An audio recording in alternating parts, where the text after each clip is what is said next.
Good evening everyone, welcome to this little video where it will be of 1979 remake of Nosferatu the Vampire, directed by Werner Herzog. Big fan of the original film, big fan of F.W. Murnau, wanted to make his own, he's made it. Starring Klaus Kinski as Dracula. It is the story of Dracula. Everyone knows the story of Dracula, no matter where or what or when. Everyone knows the story of Dracula. And this is the story of Dracula, but a remake of the original film from 1922. I've always enjoyed it from the first moment that I saw it. A month after the original, I fell in love with it, and it's been in and out of my top 100 films, in and out. Currently it's out. And do I prefer the original or this one? Just like with Blade and Blade 2, whichever one I've just watched, that's my favourite, but not anymore. I do enjoy this. It looks very similar to the 22 film. Klaus Kinski has the black outfit, long fingernails, white face, teeth at the front. And the biggest difference, of course, is this is in colour and sound. That was tinted and silent. There are a couple of things that I prefer in this one, like the whole, when Dracula is leaving his castle, the whole ship journey feels longer, feels a little bit more meaty to it. The end scene is different, but it's the same, if that makes any sense. It's the same outcome, but it's done differently.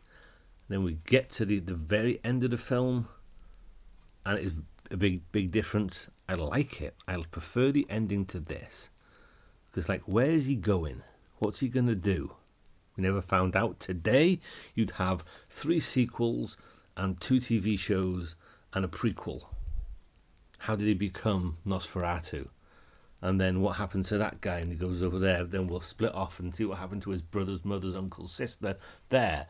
The same piece of music that is played at the beginning with the real mummified human bodies that are on show in Brazil somewhere.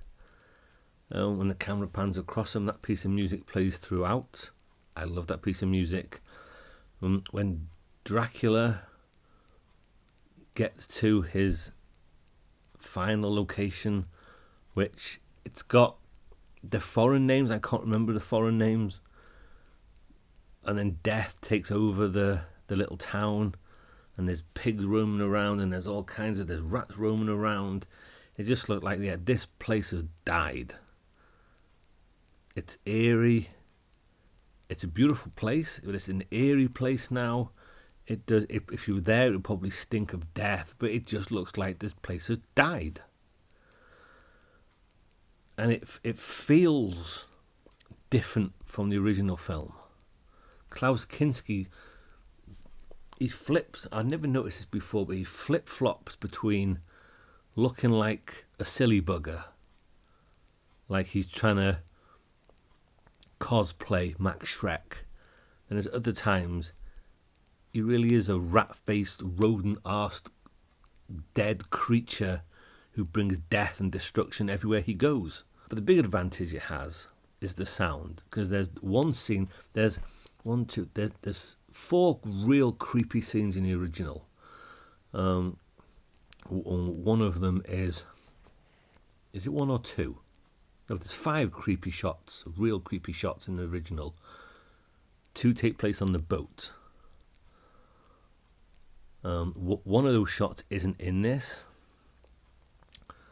but another shot where you're looking up through the hatch of the boat and Nosferatu moves across. Max Schreck looks creepy as fuck. This guy just looks like he's trying too hard. But then you'll see him another time, like the scene when he enters Harker/Hutter's room in the castle, and the arch of the doorway, and you see him really slowly, rigidly walking up. Max Schreck looks like a scrawny, skinny, creepy dude walking through the door so he can bite him. Klaus Kinski, they look like they've shrunk the room, made the door smaller, and he creeps in like hands like that, but you can hear him breathing,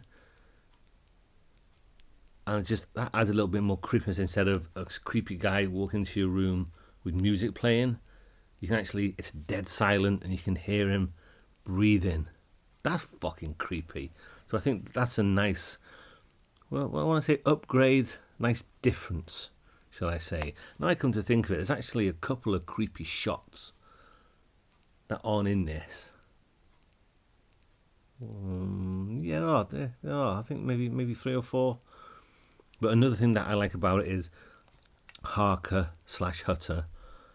Harker in this, because they can use the real names: Dracula, Mina, Lucy, Van Helsing, Harker. They can use all the real names. When he's going to Castle Dracula and he goes to the inn, mention of the name, everyone's quiet, everyone shits themselves. The coachman says, I haven't got a coach, I haven't got any horses yet. He's tying his horses up. No one will take him up to Castle Dracula, so he walks. He walks to the Borgo Pass, through the Borgo Pass, up a waterfall and this craggy mountain. It just looks like, the closer you get, the deader everything is. And he walks to an underground cave with a river flowing. That's the best journey to Castle Dracula in any Dracula film that I've seen. It is fantastic. I wish we could see more of around Castle Dracula. And then when we see Dracula for the first time, it doesn't quite have the same oomph as when I saw Max Schreck for the first time. The layout of the entrance to the castle doesn't seem as grand in this one as it did in the original. But all in all, it doesn't really matter. It doesn't really matter. Whichever one you want to watch, you can watch them. They're on YouTube. Many versions of the original is on YouTube, and this was shot in German and it was shot in English with the same actors. That version's on YouTube as well, so you can watch both. This is a steelbook from BFI that I've had for a while. But yeah, it's an excellent film, and we're getting a third one. We're getting Robert Eggers making Nosferatu, the guy that made The Witch. Which, I like The Witch, I love The Witch, but everything that guy's done after that is kind of shit, so we wait and see. But Nosferatu the Vampire is a really good remake. Watch them back to back, have a double header. It'll take you less than 3.5 hours. Nosferatu the Vampire, 1979, is pretty damn good.